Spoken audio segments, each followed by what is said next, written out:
Welcome to The Responsible Resident. I'm Amber Stitt.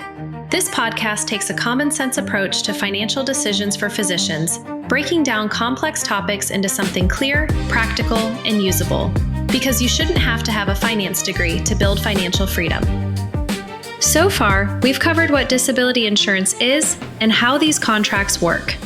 Now the question becomes, when should you actually buy it? At a recent White Coat Investor Conference, I had the opportunity to meet a financial advisor who shared her husband's story with us. One morning, her husband was in the kitchen with their children, getting ready for the day. Suddenly, she noticed him moving strangely, twirling with his hands in the air. On a normal day, that might have looked like he was playing with the kids, but something felt off. The movements were awkward, and she immediately knew something wasn't right. He then fell face forward to the ground. She called 911 and began performing operator-assisted CPR. He was unresponsive as he was transported to the hospital. Miraculously, he was revived.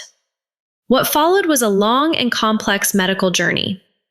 He was diagnosed with epileptic seizures, had suffered a serious back injury from the fall, and faced significant ongoing pain. There have been years of treatment and progress, but he is not the same today. In their situation, both his group disability plan and his individual policy paid benefits. He has since continued his education and pursued other academic paths, but he is no longer practicing. What stood out to me most was the flexibility his coverage provided. His wife was able to be present with their children, support his recovery, and continue building her financial planning practice. That income protection gave them options at a time when everything else felt uncertain. And that's the part that matters. He had his plans in place early. So back to the question, when should you actually buy it? Most physicians assume the answer is later, once income increases or once you feel more established, or once you have more time after training so hard. But the reality is, your options, your eligibility, and your pricing are based on today, not later. And that's what makes timing so important. Let's break that down. First, your health. When you're in training, your health history is often simpler. Often, but not always. You may not yet have developed conditions that could affect how an insurance company evaluates your risk. Even small changes, like a new diagnosis, ongoing treatment, or changes in medication, can impact your eligibility, your pricing, or how your policy is structured. But beyond health, there are several other factors that influence your cost and your options. Your specialty is one of them. The higher risk your specialty classification, the more expensive your coverage can be. Purchasing your coverage at a lower price specialty, like internal medicine, can keep the costs lower for the lifetime of your contract. Some specialties, like anesthesiology, will just have their occupation classification established from the beginning. So as you move into your final specialty or subspecialty, those new material duties become part of your contract without having to change pricing for the higher occupation due to specialized training. Also, please note that true specialty language will work if you cannot perform the material and substantial duties of the specific occupation you were engaged in at the time of claim. It is definitely a perk to secure a plan earlier while healthy, since the coverage follows you. This section is to let you see the impact of costs over time, and starting earlier gives you more money in your pocket longer term.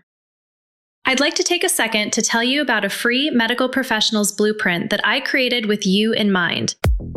At some point in your career, you realize it's not just about making more money. It's about making decisions that actually support your life. That's exactly why I created the Pathways Perspective for Physicians. It's a simple, non-technical framework to help you think through your career, your money, your risk, and how everything connects as your life evolves. You shouldn't have to have a finance degree to build financial freedom. You don't need to have everything figured out. You just need a place to start.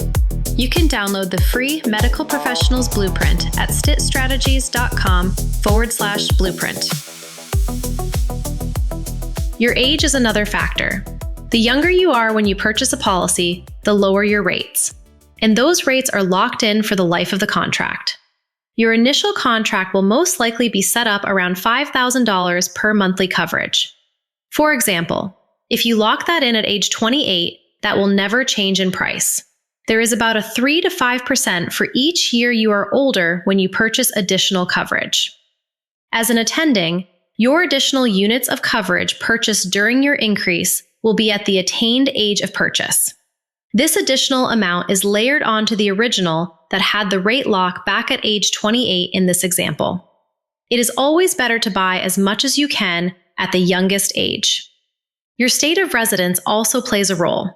Some states are simply more expensive than others.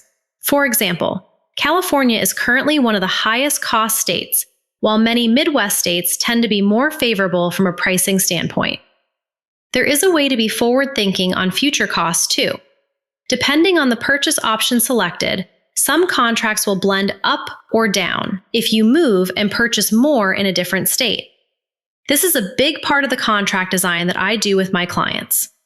We want to activate coverage early while healthy, but also consider future variables too. Some contracts will go with current resident address when purchasing the additional coverage. As an example, this is very important for those heading west as an attending. Your gender is also factored into pricing. Women statistically experience longer disability durations, which can result in higher premiums. My female clients will spend more than their male colleagues, so any savings that we can factor in early will be beneficial to financial freedom later. And then there are discounts, which are often most accessible during training or early in your career. Outside of training, you still have options to accept discounts, although they may be lower than the resident discount. There could be an affiliation discount through your employer and associations, even for your private disability policy. So when you step back and look at this, timing isn't just about your health. It's about locking in a combination of factors: your age, your pricing class, available discounts, and even your state-specific rates. Buying earlier allows you to lock in your health profile. It allows you to lock in your rates based on your current age. And just as importantly, it gives you access to future increase options, so you can grow your coverage later without going through medical underwriting again. That flexibility is one of the biggest advantages you have during training. This doesn't mean you need to rush into a decision, but it does mean you should understand your options before they change. Because waiting is not a neutral decision. It's a decision that can reduce your options and increase your costs over time. A better way to think about this is, instead of asking, "When should I buy?"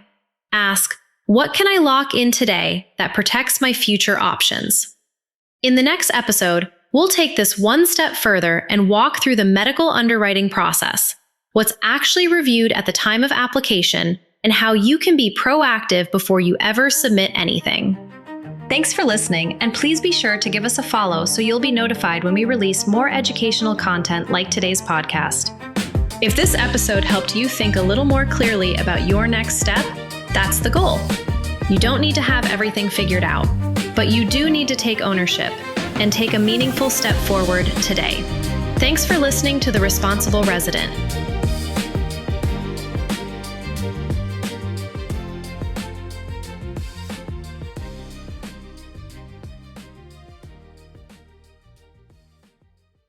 As a reminder, this podcast is for general educational purposes only. It is not legal, tax, or individualized financial advice, and coverage options will vary based on your personal situation.